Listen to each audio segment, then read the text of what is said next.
Hare Krishna Mataji, Dandat Pranam. Haribol Prabhuji. Can you see me? Can you see my camera, Mataji? Yep. Thank you. All good. Okay. Can we start? Sorry, yes. Jaya Radha Madhava Jaya Kunja Bihari Jaya Radha Madhava Madhava Jaya Jaya Kunja Kunja Bihari Bihari Jaya Radha Madhava Jaya Kunja Bihari Jaya Radha Madhava Jaya Kunja Bihari Jaya Gopi Janava Girivaradhari Jaya Gopi Janavallabha Jaya Girivaradhari Girivaradhari Jaya Gopi Janavallabha Jaya Girivaradhari Jai Gopi Janavallabha Jaya Girivaradhari Yashodanandana Vrajajana Ranjana Yashodanandana Brajana Ranjana Yashodanandana Vrajajana Ranjana Yashodanandana Brajana Ranjana Jamunatira Vanachari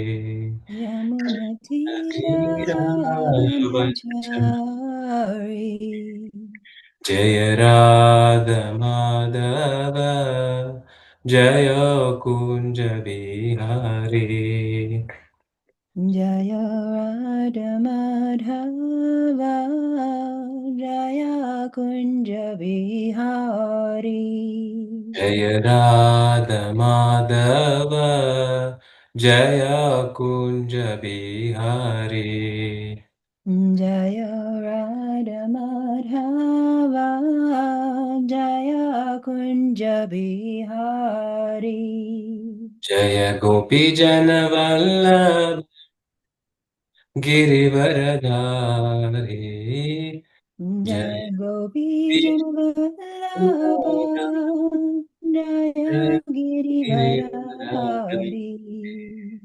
Yashodanandana Vrajajana Ranjana Yashodanandana Yashodanandana Brajana Vrajajana Ranjana Yamunatira Vanachari Yamunatira Yamunatira Vanachari Vanachari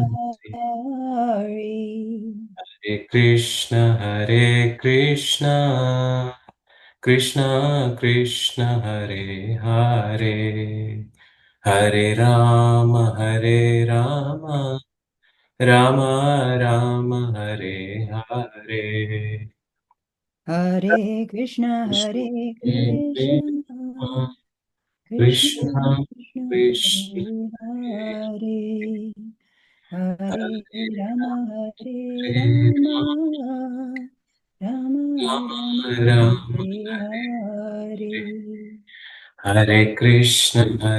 Krishna Krishna Krishna Hare Hare Hare Rama Hare Hare Rama Rama Rama Rama Hare Hare Hare Krishna Krishna Krishna Hare Hare Hare Rama Rama Rama Hare Hare Hare Krishna Krishna Krishna Hare Hare Hare Rama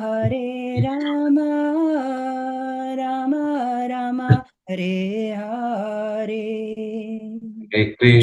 Hare Krishna Krishna Krishna Hare Hare Hare Rama Rama Rama Hare Hare. Hare Krishna, Krishna Hare Hare Krishna, Krishna, Krishna Krishna Krishna Krishna, Hare Hare Hare. Hare. Hare Rama, Hare Hare Rama, Rama, Rama Rama, Hare Hare. Hare Krishna, Hare Krishna, Krishna Krishna, Hare Hare, Hare Rama, Hare Rama, Rama Rama, Hare Hare. Hare Krishna, Krishna, Hare Hare Krishna, Krishna, Krishna Krishna, Krishna, Hare Hare Hare. Hare Hare Rama, Hare Rama, Rama Rama Rama, Rama. Hare Hare.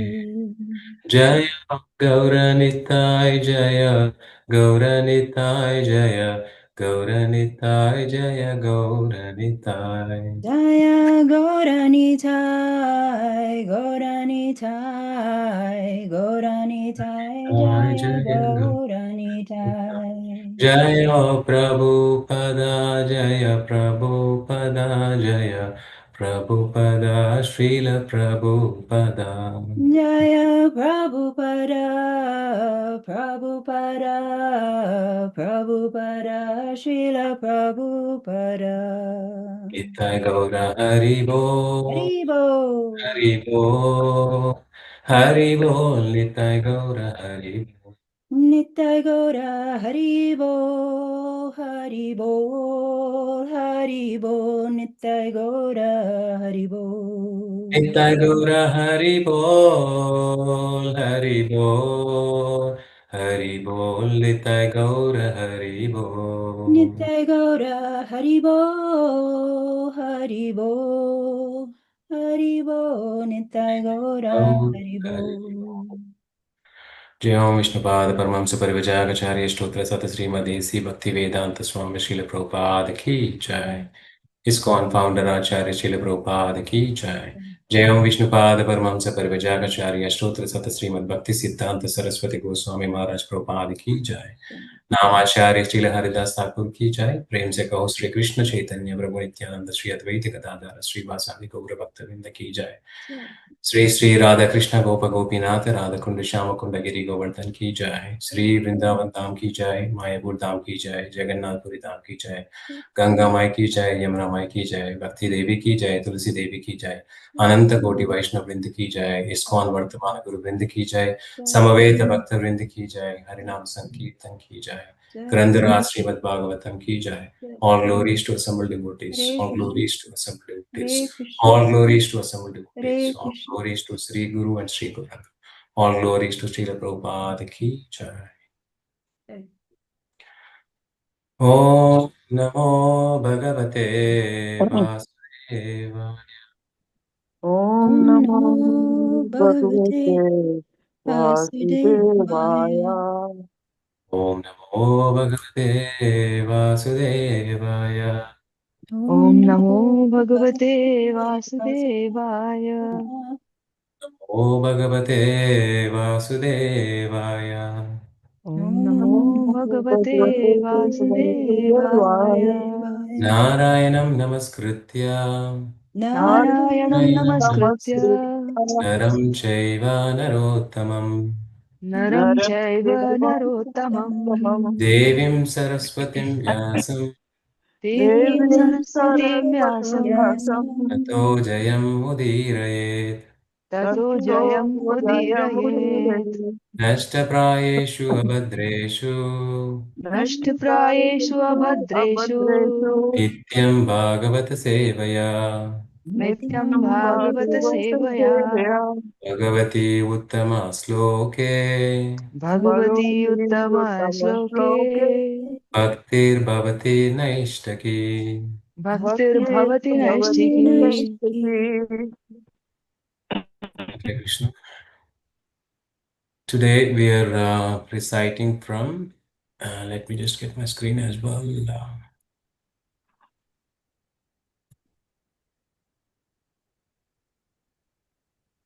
Okay, today we are reciting from Canto 4, chapter number 1, and words number 25 and 26. Because I have two verses to recite. First one I will recite, and the second words we can all recite together. So the first one is Agnidredma Jihva Yagna Bahu Mahavira Hiranyareta Grita Prastha Savana Medatiti Vitihotra Kavaya Iti Sarva Evagni Manaha. And the translation, it says, translation by His Divine Grace A.C. Bhaktivedanta Swami Srila Prabhupada Ki Jai. Right. The 10 sons of Maharaj Priyavata were named Agnidhara or Agnidhara, Idmajihva, Yagnabahu, Mahavira, Hiranyareta, Gritaprastha, Savana, Medathiti, Vitihotra, and Kavi. These are also some names of Agni, the fire god. And verse number 26. You can recite after me. It is bit lengthy, but we'll try our best to go a bit slow as well. एतेषां कविर्महावीरः एतेषां कविर्महावीरः सवना इति त्रय आसन् सवन इति त्रय आसन् ऊर्ध्वरेतसस्त आत्मविद्यायाम् ऊर्ध्वरेतसः आत्मविद्यायाम् अर्भभावत् आरभ्य कृतपरिचयाः अर्धभावात् आरभ्य कृतपरिचयाः पारमहंस्यम् एवाश्रमम् अभजन् पारहंस्यम् एव आश्रमम् अभजन् एतेषां कविर्महावीरः एतेषां कविर्महावीरः सवना इति त्रय आसन् सवन इति त्रयासन् ऊर्ध्वरेतसस्त आत्मविद्यायाम् ऊर्ध्वरेतसस्त आत्मविद्यायाम्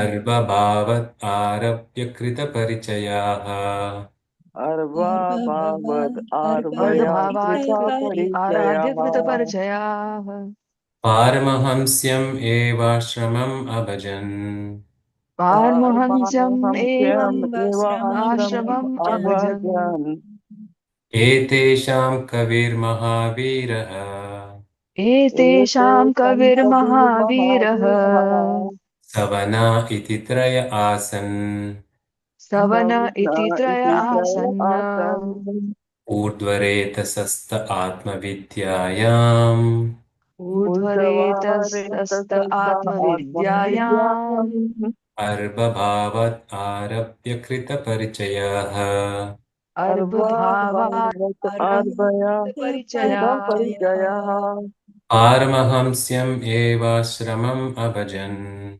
पारमहंस्यम् एव आश्रमम् अभजन् Anyone would like to recite?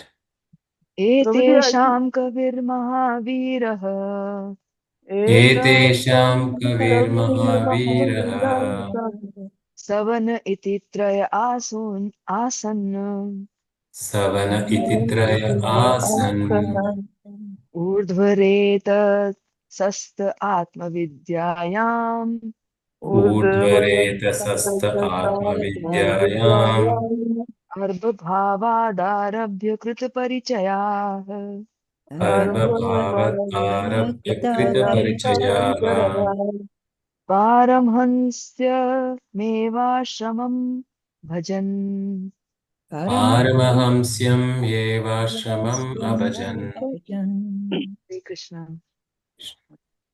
एतेषां कविर्महावीरः एतेषां कविर्महावीरः सवन इति त्रय आसन् सवन इति त्रयासन् ऊर्ध्वरेतसस्ता आत्मविद्यायाम् ऊर्ध्वरेतसस्त आत्मविद्यायाम् अर्भभावत् अर्भया अर्वभावादारभ्य कृता परिचयः परमहंसयम् कृतापरिचया परमहंस्य परमहंसस्य एवाश्रमम् अवाजन।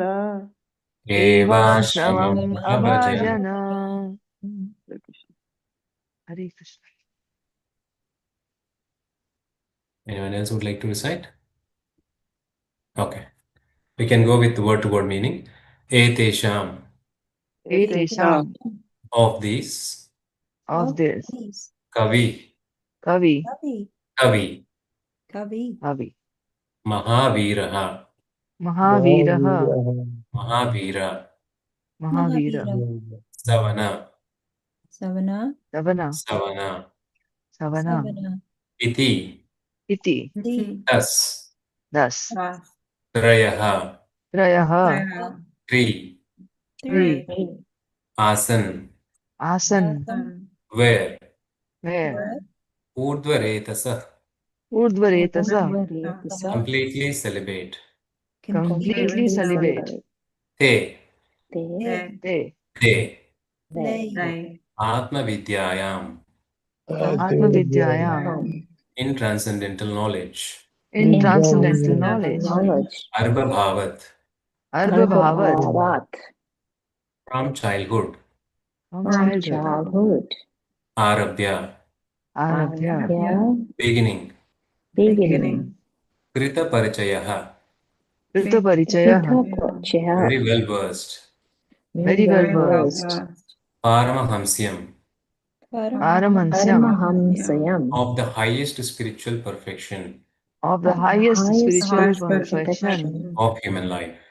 of human life. Eva, Eva, certainly. certainly. Ashramam, Ashramam, the order. the order. Abhajan, Abhajan, executed. Translation and purport by His Divine Grace, A.C. Bhaktivedanta Swami Srila Prabhupada ki jai. Hey, 3 among these 10, Three among these these 10, namely namely Kavi, Kavi, Mahavira, Mahavira, and Savana, and Savana, lived in complete celibacy, lived in complete celibacy, thus trained in brahmachari life thus trained in brahmacharya life from the beginning of childhood. from the beginning of childhood. They were very conversant They were very conversant with the highest perfection with the highest perfection known as the Paramahamsa Ashram. known as the Paramahamsa Ashram. Ashram. Purport. The word Urdhvaretasah in these words is very significant. Urdhvaretaha refers to one who can control sex life and who, instead of wasting semen by discharging it, can use this most important substance accumulated in the body to enrich the brain.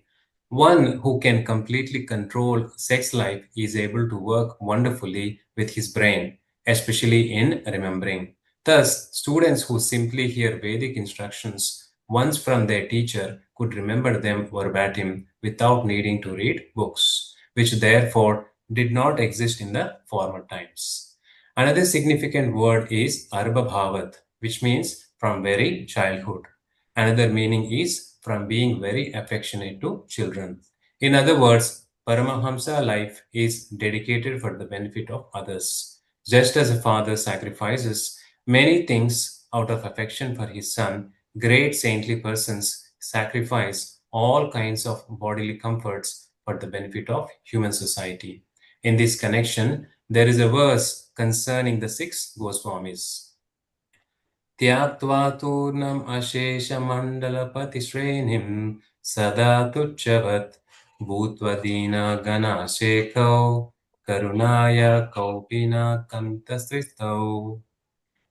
Because of their compassion for the poor fallen souls, the 6 Goswamis gave up their exalted positions as ministers and took vows as mendicants, thus minimizing their bodily wants as far as possible. They each accepted only a loincloth and a begging bowl. Thus, they remained in Vrindavana to execute the orders of Sri Chaitanya Mahaprabhu by compiling and publishing various Vaishnava literatures. ॐ अज्ञातिमिरन्दस्य ज्ञानाञ्जनशलाकया चक्षुरुन्मिलितं येन तस्मै श्रीगुरुवे नमः। श्रीचैतन्यमनोभीष्टं स्थापितं येन भूतले स्वयं रूपा कदा मह्यं ददाति स्वपदान्तिकं। हे कृष्णा करुणा सिन्धु दीनबन्धु जगत्पते गोपेश गोपिकान्त राधाकान्त नमस्तुते। तप्त काञ्चन गौराङ्गी राधे वृन्दावनेश्वरी वृषभानुसुते देवी प्रणमामि हरिप्रिये। वाञ्छाकल्पतरुभ्यश्च कृपा सिन्धुभ्य एव च पतितानां पावनेभ्यो वैष्णवेभ्यो नमो नमः। जय श्री कृष्ण चैतन्य प्रभु नित्यानंद श्री अद्वैत गदाधर श्रीवासादि गौरभक्तवृंद। हरे कृष्णा कृष्णा कृष्णा हरे हरे, हरे Ram Ram Ram Rama Hare Hare. Hare Krishna everyone, and a very warm welcome to the Śrīmad-Bhāgavatam class this morning. And before I begin, I would like to take the blessings of all the Vaishnavas and Vaishnavas assembled on this call, and also would like to take the blessings of His Divine Grace, A.C. Bhaktivedanta Swami Srila Prabhupada and my Guru Maharaj, so that I can use the right words in order to glorify these wonderful words. And it is a process of glorifying this wonderful verse and also purifying my own consciousness. Hare Krishna. So, going by these words, the topic that we will be discussing today is to go deep to rise up, which is very much concerning these words. So, as we read in the purport, Srila Prabhupada mentioned a significant word in these words. Let me just get that word again. Yeah, in these words, the word that is used is urdhvaretaha, which refers to the one who can control his sex life and who, instead of wasting his semen by discharging it, use the most important substance accumulated in the body to enrich the brain. So instead of wasting his semen, one should raise it up so that we can bring our consciousness in the right mood. So it is by going deep we can actually raise the semen up as well. So the topic is actually referring to go deep, to go deep in order to rise up, which is the topic of our discussion for today. So we saw in the previous sloka that Maharaj Priyavatam, he took to the management of this world, and as a king he came into the Grihastha ashram. So Srila Prabhupada writes in this purport that Grihastha does not mean that you only remain to stay at home, but Grihastha means you will have a wife and have the responsibility to take care of them. And immediately in the next sloka, Sukadeva Goswami is telling that along with Grihastha ashram, there will be Brahmachari ashram. And 3 of the Priyavata sons became Brahmacharis, who are namely Kavi, Mahavira, and Savana that we have just read in the verse. And the 2 things these 3 sons did was Urdhvaretaha. Urdhvaretaha, which is actually mentioned in the purport, is the one who can control the sex life. And the other word which is used in this verse is Arbabhavat, which refers to the sacrificing all kinds of bodily comforts for the brain. Basically, sacrificing all the bodily comforts in order to benefit the human society. So when it comes to Urdhvareta, for the brain, the fuel is semen. And those who waste the semen will not be able to remember the things. They won't be able to remember the things, but also there would be a lot of other health issues as well, including the heart functioning. So in order to protect this most important substance, they become ojas and tejas, and because of that they'll be able to remember the things properly, and with that they can also engage in the service of the Lord very nicely. And we don't want to remember the things just for the sake of remembering or show off, but we wanted to remember things to serve in the mission of Srila Prabhupada. So that is how we use the substance not just for our scholarship, but to engage in the service of the Lord. And the second important word that Srila Prabhupada talks about is Arba Bhavat, which is about how great saintly persons sacrifice all kinds of the bodily comforts for the benefit of the human society. Now, if you wanted to do both of these things, which is Urdhvaretaha and Arba Bhavat, then the most important part of it comes from our sadhana and spiritual connection. So, what do we mean by sadhana? Right? If you wanted to be useful for the society, and if you want to engage in the service of the society by giving them Krishna consciousness and also control our senses and to be studying Krishna consciousness, the most important part is to go deep, which is to go deep in the process of Krishna consciousness. Because unless and until we have the spiritual connection, and unless and until we go deep into the Krishna consciousness, we will not be able to do either of these functions. So we will neither protect semen, which is Urdhvaretaha, nor will be able to give out Krishna consciousness to the society, which is the rare gift, as we all know. So, for example, now we have the book marathon coming up, right, which is the Bhadra Purnima.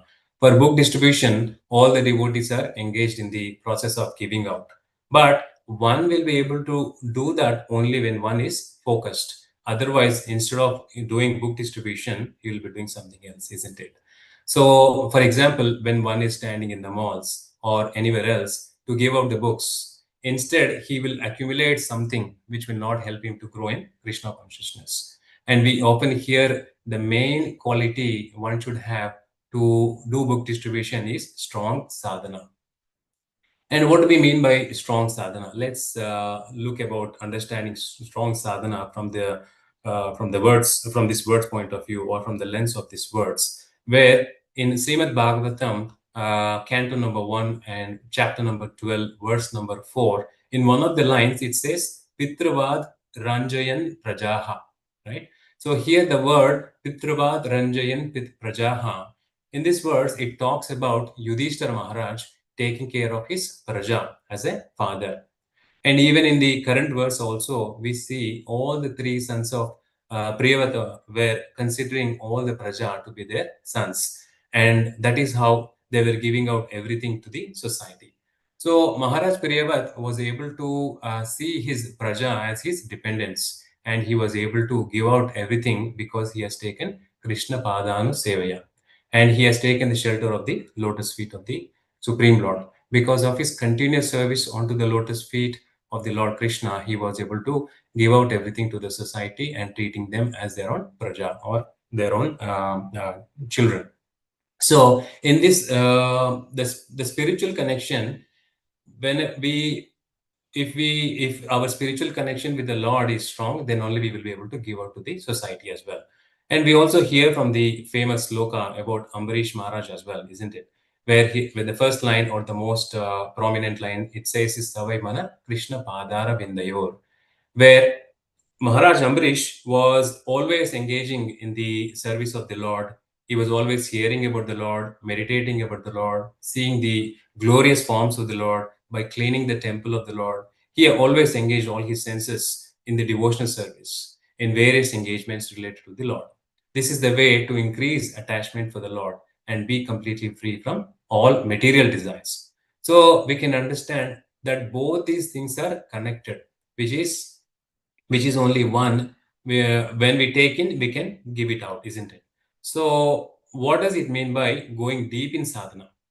First and foremost, how to understand whether my sadhana is deep or not. And I'm sure like this is a very common question for most of the devotees to actually understand whether I'm actually going in the right direction, whether my sadhana is strong or not. And if my sadhana is very superficial, or I'm trying to, how do I get more deep into sadhana is also, discussed in these words as well. So we often discuss about the example of a stone and a sponge. Suppose we are hearing and reading just for the sake of doing it. We are like, a stone where nothing goes in. So how to understand whether I'm a stone or a sponge? Suppose we put water on the stone, and if we try to squeeze out, nothing will come out, isn't it? Whereas keep pouring water on the sponge and then squeeze the sponge, right? We see all the water coming out. So in relation to that, how do we understand if we are deep in our sadhana or not is also understood when we are actually provoked. For example, when we are provoked, we have to see our response, right?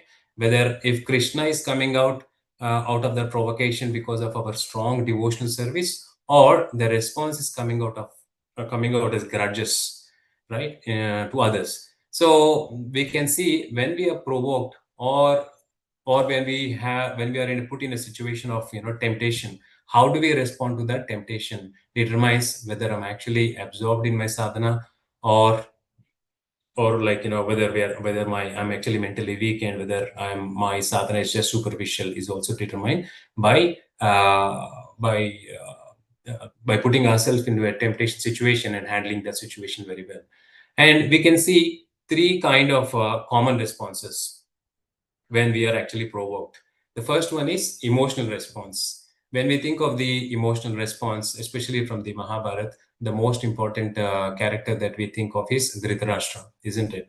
When Duryodhana used to do all sorts of wrong things, the response from Dhritarashtra was very emotional. He was just speaking out of emotion, but not really understanding the facts of like what Duryodhana is actually doing and what kind of harm that he's actually causing to others as well. In the same way, we can also see the same thing happening with us, isn't it? We always blame the conditions and conditioning in response to any challenges that we may face in our life, and respond emotionally. That is one of the very high level example to understand the response on an emotional level. And the second one is political response. And political response, even in my childhood, when we were watching Mahabharata as well, the first character that we think of when we say political response is Shakuni, right? Shakuni is the classical example for this one, because he did this for me, then I will do it for him, which is like tit for tat. So if you try and think in our situation, she took my flowers while making garlands, so I will make sure that she doesn't have the flowers to offer to the Supreme Lord. So that is how we are actually responding as well, which is a political response. And the last one, or the most important one, which all the devotees should be inclined to, is devotional response, which is a response according to the Śrīmad-Bhāgavatam. And Kunti Maharani is the best example for this, because she was asking for more and more calamities when calamities came into her life. And it is just because of her surrender to the Supreme Lord. And we also think of one of the example is Gajendra. Gajendra was praying very deeply, and he was able to pray deeply when he was in distress. It is just because of his surrender. And the other one is Lord Prahlad Maharaj is another example, who was surrendering to the Lord when he was facing calamities. And all that was possible because of the complete surrender to the Supreme Lord. So we need to understand how much are we actually dwelling deep into the emotions of Srimad-Bhagavatam's characters, and how much are we actually relishing different characters as well, isn't it? So that we can understand whether our sadhana is really strong or not. Or are we just reading Srimad-Bhagavatam because we have to just read it? Yes, we may not be able to imitate those characters, but we can always follow them. And we often hear, when we say follow, we often hear the first word is that we have to be very practical. Yes, we have to be practical, but it doesn't mean that we don't do anything, because people, in the name of being practical, they don't do anything. And their responses would be either emotional or political, right? But in because we think Srimad Bhagavatam is not practical. It is actually, Srimad Bhagavatam is practical, and it is not theoretical. If it was theoretical, the great sages like Sukadeva Goswami, or in fact Mahaprabhu himself, would not have considered Srimad Bhagavatam as Paramahamsa Samhita. This is a word very oftenly used for Srimad Bhagavatam in order to glorify it. So how do we understand if we are deep in our sadhana or not depends on our responses when we are provoked. If my response is in line with the response of Srimad Bhagavatam, or whether it is emotional or political response comes out, which gives us the understanding whether I'm in deep in my sadhana or not. So because if we are not deep in our sadhana, then we lose our connection and we become emotionally weak, and we lose our intellectual stability as well. Hence, we fall into the wrong habits, and will not be able to become Urdhvareta. So we spoke, which is the word we are actually trying to understand in these words. So many times people are unable to protect their semen because of the emotional weakness and lack of the intellectual stability. Intellectual stability means intellectual instability means not remembering the good instructions given by the spiritual master, or the instructions given by instruction from Śrīmad-Bhāgavatam, or the good instructions given by the Vaishnavas around us when we are provoked. So let's understand how to deal with these temptations due to the emotional weakness. When we are emotionally weak, what are we supposed to do is taught in Bhagavad Gita, chapter number 5 and verse number 8 to 9. And when we come into Krishna consciousness, our ABCD starts with that I am not this body, but a spirit soul. But to understand that I am not this body, but a spirit soul, it takes significant amount of time, isn't it? Even though like we have been practicing for years of time, it still takes a lot of time that to understand that we are spirit soul and not this body. And at least it takes good amount of time that I am not my mind, I am separate from mind, which is also taught in the 5th chapter of the Bhagavad Gita, which teaches mainly that we should be an observer of the actions of our mind and senses. And these things will come because, these temptations will come and go, but we should not act upon them. We got a lot of temptations, but we have to just hold on to it. And in this context about holding the temptation, his Grace Chaitanya Charan Prabhu was giving an amazing example that dealing with the temptations is like hand wrestling. If you see any hand wrestling competition, the way they actually deal is very interesting. I'm sure Prabhu was actually analyzing that competition and was trying to relate to this discussion as well, where he says dealing with the temptation is just hand wrestling. So understand that you don't have to defeat the other person. This is exactly the quotation from Sri Chaitanya Charan Prabhu, where he says we should understand that we're not trying to defeat the other person, but we have to hold for 3 minutes or whatever the time it is, so that we are able to actually defeat the other person, at least by holding that. So if in the same way, if we just hold on to it, the game will be over, isn't it? So Maya Devi is giving us so many temptations, and it is not easy for us to actually defeat those temptations. All we have to do is just hold on to those temptations for some time, and by coming in the association of the devotees, by becoming mentally strong, we will be able to hold on to those temptations, because temptations are also temporary. It is like time bound, and these temptations just act on us for some time, and after that they are gone. Just as the world is also temporary, similarly, these temptations are also temporary. And we should not lean on to such temptations, because leaning on such kind of temptations will become weak.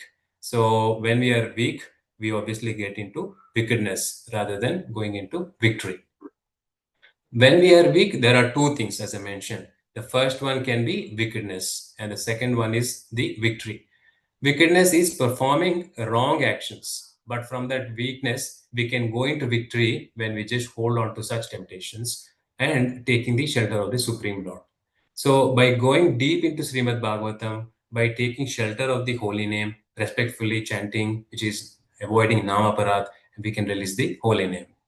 So, as I mentioned in the 5th chapter of the Bhagavad Gita, verse number 8 and 9, it says that a person in the divine consciousness, although engaged in seeing, hearing, touching, smelling, eating, moving out, sleeping, and breathing, always knows within himself that he actually does nothing at all.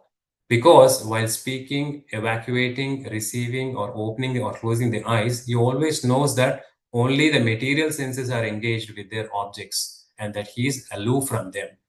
So the problem is when we misidentify ourselves with the mind and senses, then comes the problem, isn't it? Because there is a lot of pleasure at different platforms, such as the bodily platform, mental platform, intellectual platform, ego platform, and soul platform. But many times in this world, people like to derive pleasure on bodily platform, mental platform, intellectual, and ego platform. But there is very little understanding that there is the highest pleasure on the platform of the soul as well. And we'll try to understand what are these different types of the platforms as well, so that we can have an understanding of it as well. Now, first one is the bodily platform. It is basically trying to satisfy the senses when the senses come in contact with the sense objects, or we are trying to gratify the senses. For example, the tongue. When the tongue is eating something delicious prasadam like vada pav or gulab jamun, which is the pleasure on the bodily platform, isn't it? The second one is the physical platform. Sorry, second one is the mental platform. And on the mental platform, we can understand that there are certain things which are titillating to the mind. For example, movies, songs, games, which give pleasure to the mind, which is on the mental platform. Now, the third one is pleasure on the intellectual platform, which means there are certain people who take pleasure on the intellectual platform by solving some Sudoku puzzles, or some of them who are into the IT, they may be able to relate to this example as well. When they try to develop a code, or when they're trying to design a program, then they take the intellect, then they take the pleasure in that intellectual on the intellectual platform. And even sometimes they even forget their food as well. So that is how they actually relish the pleasure on the intellectual platform. And the fourth one is the ego platform. So ego platform is all about identification. For example, if someone identifies himself as an Indian or to a particular segment, then obviously they take pleasure in that kind of on that kind of platform as well. For example, if we try to relate to this, a person identifying himself as an Indian or a Pakistani as well, when there is a cricket match, or when there is a sport between India and Pakistan, there is there are so many youngsters, or even to the young adults as well, who take pleasure in watching the sport.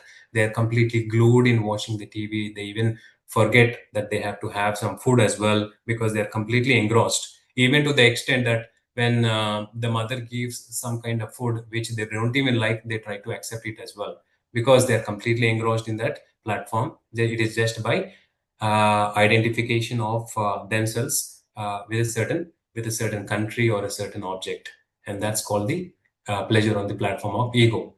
So we know that cricket is just a sport, but they identify themselves with that country, and hence they forget themselves and they take the pleasure on the platform. But the real pleasure, which is the most important pleasure, is the pleasure on the platform of the soul, which is the spiritual soul. That pleasure comes only when we serve selflessly by keeping Krishna in the center, which will give us the highest pleasure. For example, when we are doing book distribution during the book marathon, if we keep Krishna or the pleasure of Srila Prabhupada, then the pleasure is on the highest platform, and we experience immense happiness as well. So in this way, Srila Prabhupada gave us a very nice platform to be happy, neither on the physical platform or mental platform, but to be happy on the real platform, which is the Brahma Bhuta platform, which is the highest soul. So when we observe these titillations of the mind and senses, then we can become aloof. And then when we say aloof, which means we can be in this world, but not on this world, right? For example, if you think of a lotus leaf, which is on the water, but it is not touched by the mud. Similarly, we can be in this world, but not on this world. And we will not gather any dust of this world if we are not engaged if you're not engaged properly in the service of the Supreme Personality of the Godhead. So let's understand some practical tips as well, because we have been talking about being strong in our sadhana and also have a strong connection. Some practical tips for us to implement on a day-to-day life to become strong in our sadhana and have a strong spiritual connection is when we observe our mind and senses. When they get into temptations, don't contemplate on them, because dhyayato vishayan pumsan, isn't it? Because the cycle starts from the contemplation, and then it leads to attachment, and the attachment leads to lust, and lust will obviously lead to a lot of anger, and there will be an adamant desire to enjoy. So contemplation has to be changed. Of course, we cannot stop contemplation, but we can change the direction, or we can change the object of contemplation, which should be Śrīmad-Bhāgavatam and the characters of the Śrīmad-Bhāgavatam. and the dealings and responses that we give to others by reading Śrīmad-Bhāgavatam on a day-to-day basis and completely understanding the characters as well. After reading Śrīmad-Bhāgavatam, it is not that we are just reading Śrīmad-Bhāgavatam. We try to contemplate on different characters that we might have read. For example, if we are reading Gajendra Moksha, then we have to contemplate on like what are the different characters of Gajendra, how he was able to actually surrender to the Supreme Lord, whether it is Kunti Maharani, how she was able to pray in the distressful situations as well, or in our context about Priyavata Maharaj as well. Then we should be able to contemplate on those characters rather than thinking that it is just a character in Śrīmad-Bhāgavatam and we are just talking and we are not doing anything about it. So rather than thinking about who is talking about me, what are people trying to do any backbiting of me and all those things which are not really helpful for our sadhana or Krishna consciousness, we should be actually dwelling deep into the characters of Śrīmad-Bhāgavatam and develop deep connection so that our spiritual connection with the Supreme Lord is strong and our sadhana is also strong. And on the same note, one of the devotee was asking His Holiness Radhana Swami Maharaj, saying, Maharaj, when somebody says something to us, what to do? That's a very common question. We always face a lot of criticism from different people. So this devotee was asking Radhana Swami Maharaj, like, what to do? And Maharaj has actually responded very amazingly. He says, it is very temporary, isn't it? So in the span of eternity of our life, it is a very short, it's a short period of time that we experience such kind of things. And whatever the other fellow, whatever the word he used, it could be just wasting our time if we are thinking about the whole time and holding on to it. So which is not at all useful for us, and we have to just pass on to it. So we can see the same in the life of Srila Prabhupada and even the current acharyas, how selflessly they have been actually serving to the society. Arba Bhavat, which is one of the other words that we have read in this verse as well, which means they're considering all the citizens of this world as their children. So because of their compassion, they're giving themselves to the society in large. And the third thing is controlling our semen, which is urdhvaretaha. So by how do we actually control the semen? It is about controlling the different foods that we actually have at different times as well. So certain foods we should be avoiding in the evening, which reduces the body heat, which is a way to control this volatile substance. As soon as the mind goes in the wrong direction, don't go along with in the same direction, but try to bring it back under the higher self. Sometimes we can also see certain things in the dreams as well. But whenever such dreams take us away in the wrong direction, and if we are putting conscious effort to control them, chant within your heart and take the shelter of the holy name, which is one of the way to actually control your semen as well. So don't let the fire of contemplation grow, because if you are unable to control in the very beginning, it becomes really hard to contemplate. It becomes really hard to control once it actually grows stronger. So if we are unable to do good for our own self, that means we won't be able to do good for the others as well. So the word Arba Bhavat, which we are trying to actually contemplate on, we are trying to establish in our own sadhana as well, then we won't be able to do it, because we ourselves are unable to control ourselves. Then we won't be able to do anything to the society.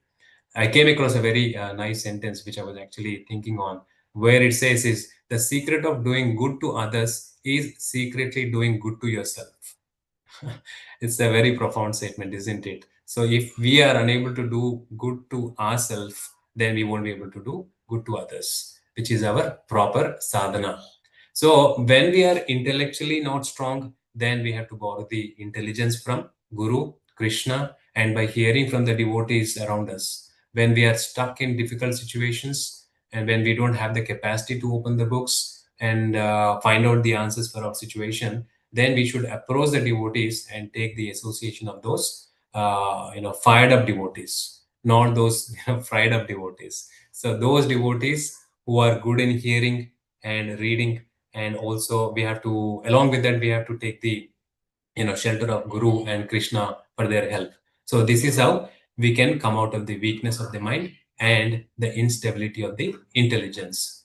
So when we have sadhana, we should also develop seva bhava as well, because along with our sadhana, we should engage in seva. Otherwise, there is a a phrase which actually applies to all of us, where it says seva without sadhana will make a lot of noise, which means the person who is doing seva, because there is lack of sadhana, it will lead to a lot of noise, in the sense there will be a lot of mode of passion, mode of ignorance, and there will be ego, because there is no sadhana. That means they don't really understand the purpose of doing that seva, and hence they get into the mode of passion and ignorance, which is not the right mood as such.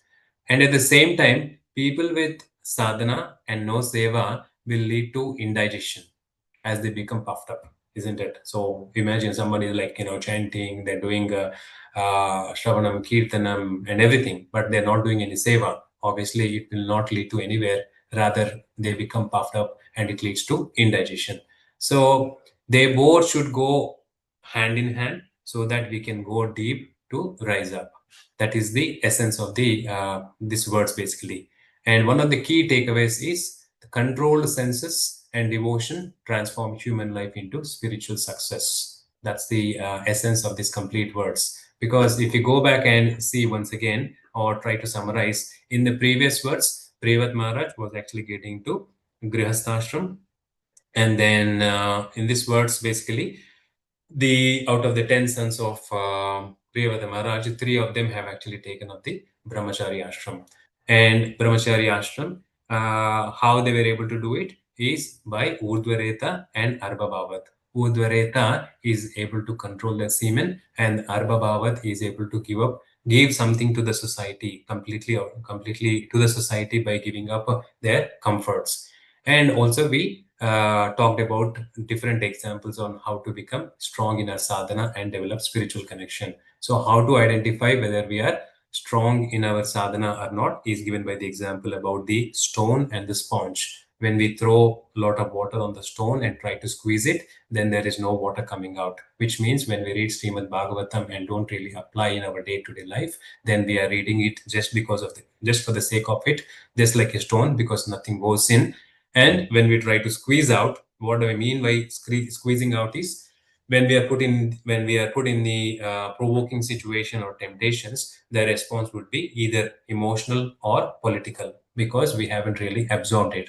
Whereas the third one is the devotional response, which is about the response coming from the Śrīmad-Bhāgavatam. So we should be like a sponge. We have to take in as much as water, and then when we are squeezed, then the response should be coming out of the Śrīmad-Bhāgavatam characters as well. So the responses that we give out when we are in the provoking situation or when we are hauled into the temptations, we basically align our response with Śrīmad-Bhāgavatam responses. And we have to dwell deep into the characters of Śrīmad-Bhāgavatam and try to understand the different mood of different devotees, so that we can take inspiration and get motivated as well. So we discussed about Kunti Maharani, we discussed about Gajendra, Prahlad Maharaj as well. So these, different devotees have actually been put into distressful situation, but still they were able to handle those situations. They were able to hold those situations just because they were completely absorbed in the Śrīmad-Bhāgavatam, or they were completely absorbed in the service of the lotus feet of the Supreme Lord. And also, I was trying to recollect when during my early days of Krishna consciousness as well, there was a question to His Grace Radha Gopinath Prabhu, I think, who was actually very prominent in doing the Bhakti Vriksha courses. So what he mentioned is, do you mean, someone was asking Prabhu, that do you mean like when someone becomes a devotee, they don't feel or they don't get any pain or problems as such, right? So this is the question. So the way Prabhu answered was, imagine there are speed breakers on the road and you are driving in a Maruti 800 or you're driving in a Mercedes. Then both of those carts will actually experience the jerk from the speed breakers, but the amount of jerk experienced by both the carts are different. So we are talking about Maruti 800, which is not practicing devotee as an example, and the other one, Mercedes, is actually practicing, which means it becomes more stronger internally, and then it will be able to handle all the jerks and all the challenges and all the pains that comes on its way. So I was able to actually relate to this. I didn't really plan to say as part of my presentation today to glorify these words, but it came up all of a sudden, thinking that when we are mentally strong, when we are able to take the shelter of Śrīmad-Bhāgavatam and the holy name in the association of the devotees, then obviously we will be able to make our sadhana more stronger, and then release the holy name, avoiding namaparad, and also avoiding Vaishnavaparad as well. So that is my understanding in glorifying these wonderful words. There are a lot of things that actually help me. It is not just glorifying these words just because I have to, but I felt really happy that these are the things Krishna is actually speaking directly to me, how I should be actually becoming, how I should become more stronger. So when I read Śrīmad-Bhāgavatam, I should be able to actually take something out of it and try to apply it. So as I said, people who say we should be practical, yes, we should be practical, but we should try to apply it in whatever the capacity we can, and not just read it as a character in Śrīmad-Bhāgavatam. So I would like to end my class there, and any corrections, any feedback, any comments, I would like to open. And if I used any words that are not appropriate, please accept my humble apologies. Panchakalpatarubhyascha kripa sindhubhyev cha patitanam pavanebhyo vaishnavebhyo jai. Hare Krishna. Hare Krishna, Prabhu. Dandava Pranam. Thank you for Hare your super class. I do like that saying that you said, the secret of, that's a very nice saying. Anyway, Prabhu, I have one experience I'd like to share, and then a question. See, it's my experience that, see, what happens is, say, for instance, I'll give you an hypothetical example. If there's mismanagement, or one does not follow the guidelines set by Srila Prabhupada, and then if a concerned devotee brings up that matter, then mostly either blind followers or the person that caused the the deviation will say you're causing politics, although your intent may be quite noble for the betterment of Srila Prabhupada's ISKCON. So then in my experience, I've noticed politicians will see the same action that the devotee does as politics, where a devotee who understands Srila Prabhupada's mood might see it as devotional service. So the same action may be perceived both as politics or as devotional service. And for the person who has actually initiated that it depends on his mood as well. If he had ulterior motive or hidden agendas, then that action is definitely politics. But if his action was for the betterment of Srila Prabhupada's ISKCON, or for the betterment of sadhana bhakti, or for the betterment of the yatra, then that is devotional service. So it depends on the receptive and for the person who's performing that action, and the same action can be perceived according to one's own consciousness, rather than it being a blanket, it's definitely politics. And more often than not, if you tend to bring up bring up a subject matter that may be controversial, you consider to be causing politics or problems, or you're deviant and stuff like that. And generally the favor falls on behalf of the person in power. So you see that even in politics, in the world politics as well. Trump is a great example of that. Now the question for me, that is my a little assumption that, or something I'd like to share.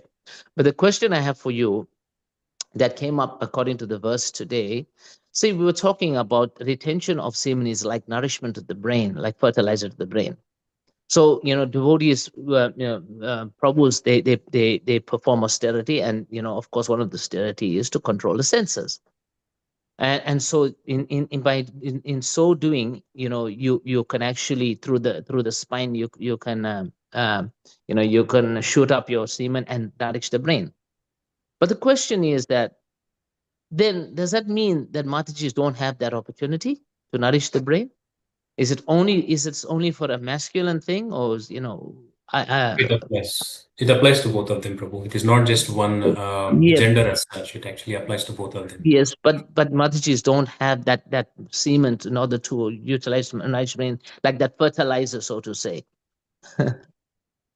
Okay, I'm not sure about the biological aspects of side of the human system, but we are trying to actually take the essence that we need to protect the semen. So I am not too sure from the women point of view what they are supposed to protect in order to safeguard their devotion.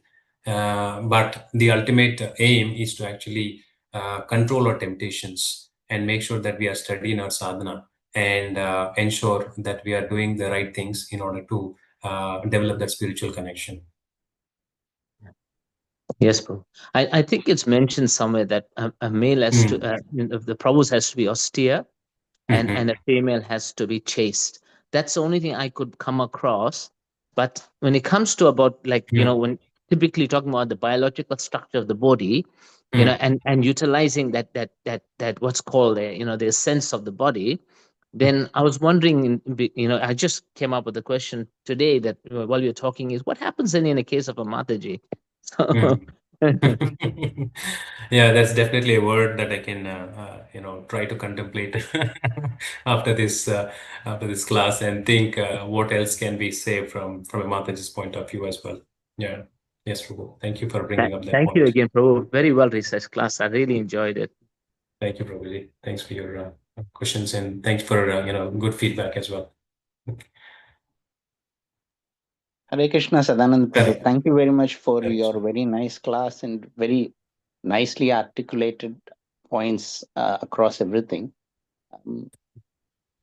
One of the, I don't know whether you had a chance, like I was just thinking when as you were giving the class, and as you were going through, was trying to relate what you were saying with what Bhaktivinoda Thakur argues as the blockages for our pure chanting, because in this day and age, pure chanting is the only one that will actually take us to Krishna as being.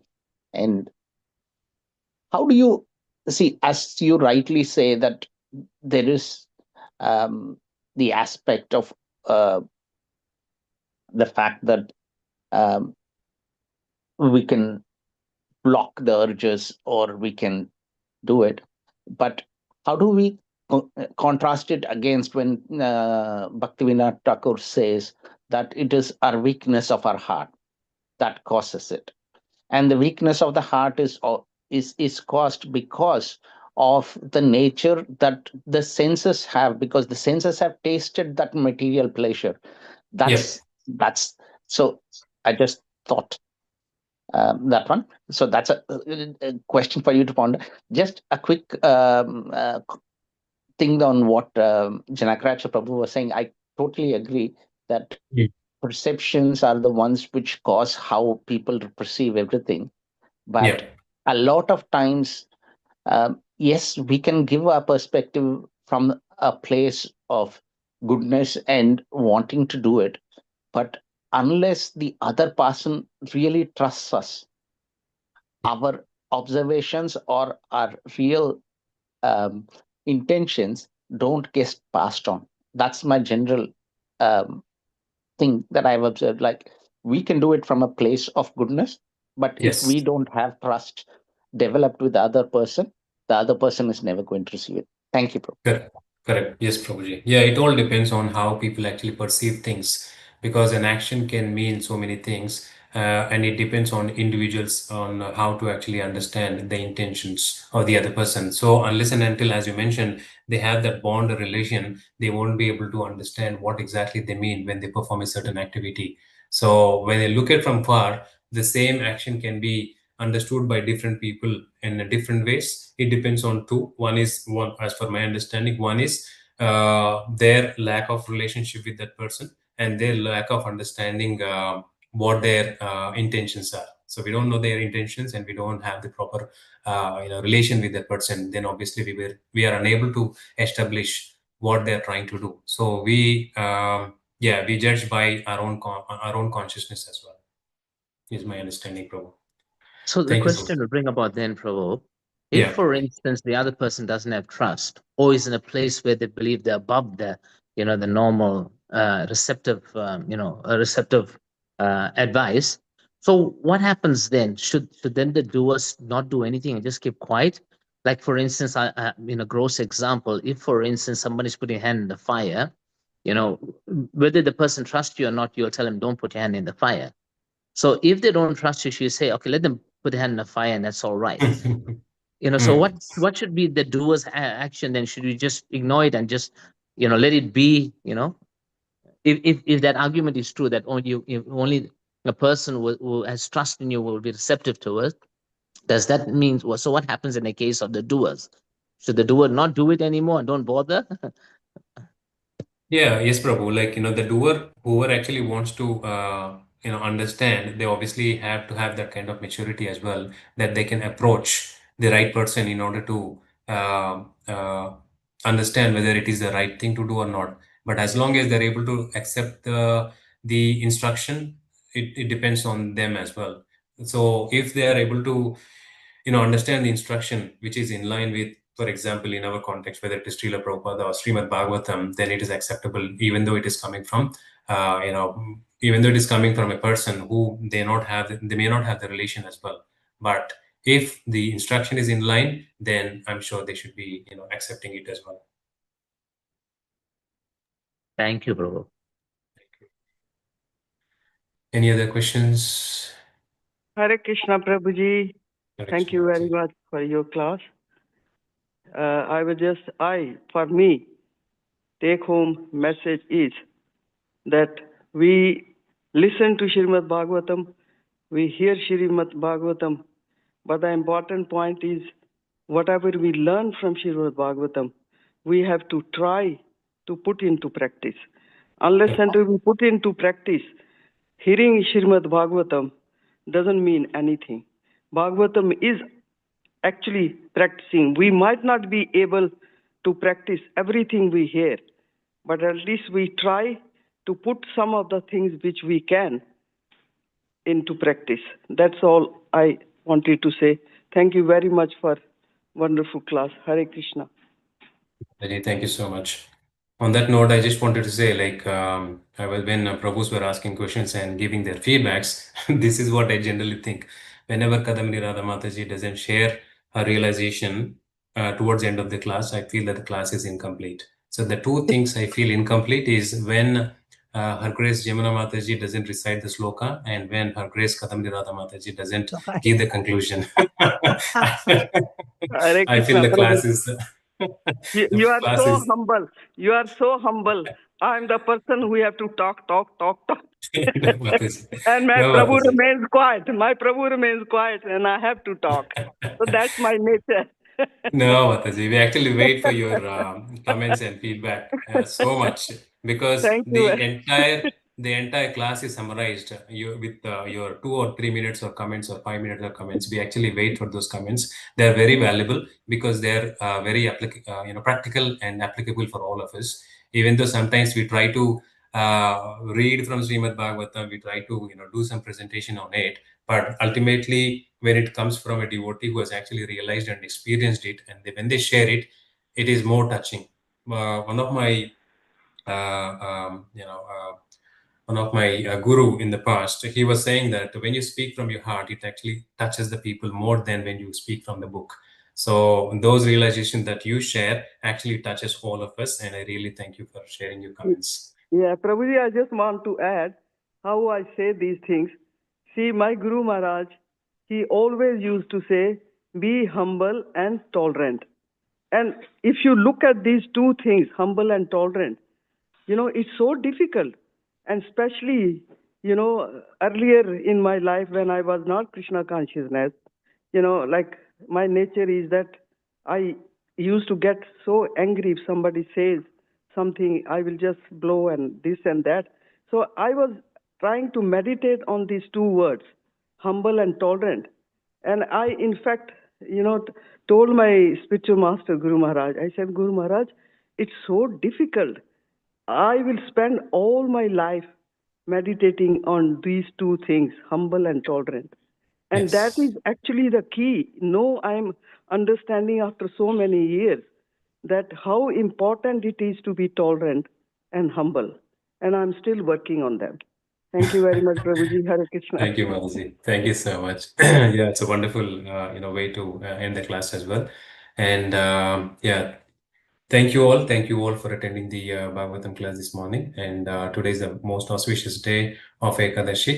I think it's Padma Ekadashi, if I'm not wrong. So let's take this wonderful day to spend more time with Krishna and also immerse ourselves into Śrīmad-Bhāgavatam and chanting. Hare Krishna. Grandhara Hare Śrīmad-Bhāgavatam ki jai, Ki Srila jai. Prabhupada ki jai. Ki Hare jai. Krishna. His Grace Sadananda Das Prabhuji ki jai. Jai. Prabhupada ki jai. Hare Hare Krishna.